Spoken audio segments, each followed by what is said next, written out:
Leonardo da Vinci, the restless mind behind the Mona Lisa. Tonight, we journey into the heart of the Renaissance, to the candlelit rooms of Florence, the towering cathedrals of Milan, and the quiet studies where invention and imagination collided. This is the story of a man who lived many lives in one.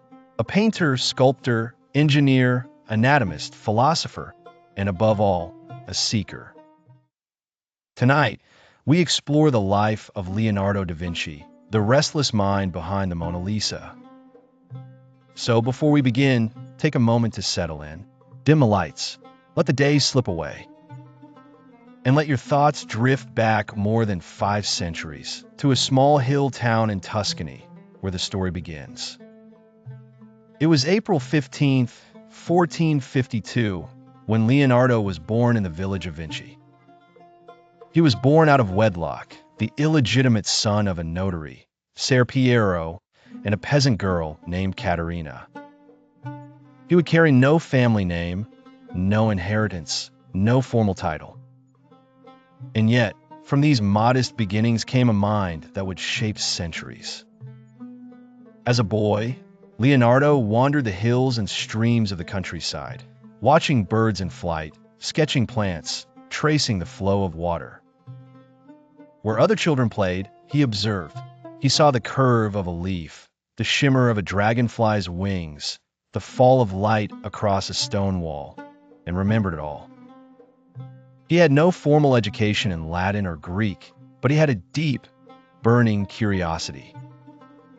His notebooks would later be filled with sketches, mirror writing, and questions, so many questions.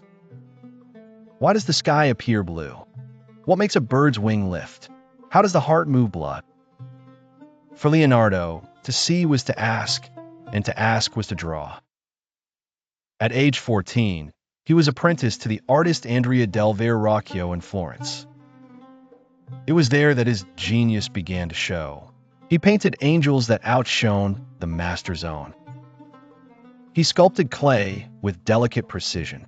He repaired clocks, designed stage sets, mixed paints, melted metals.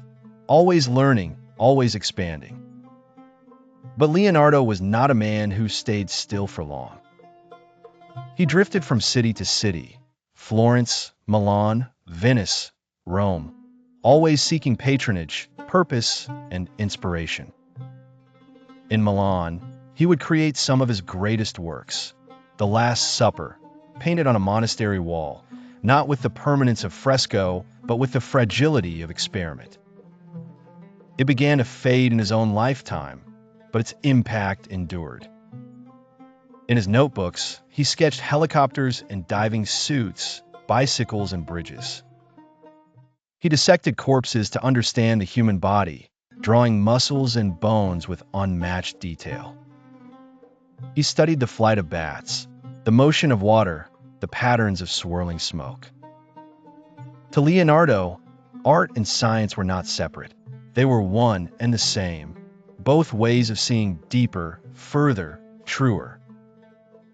And yet, he finished surprisingly little. Commissions were abandoned, projects left incomplete. He was a perfectionist, plagued by curiosity, drawn endlessly to the next idea. His greatest masterpiece, the Mona Lisa, he carried with him for years, tweaking, studying, never quite letting go. Toward the end of his life, Leonardo accepted the invitation of King Francis I and moved to France. There, in a quiet manor near Amboise, he spent his final days surrounded by his drawings, his models, and his memories.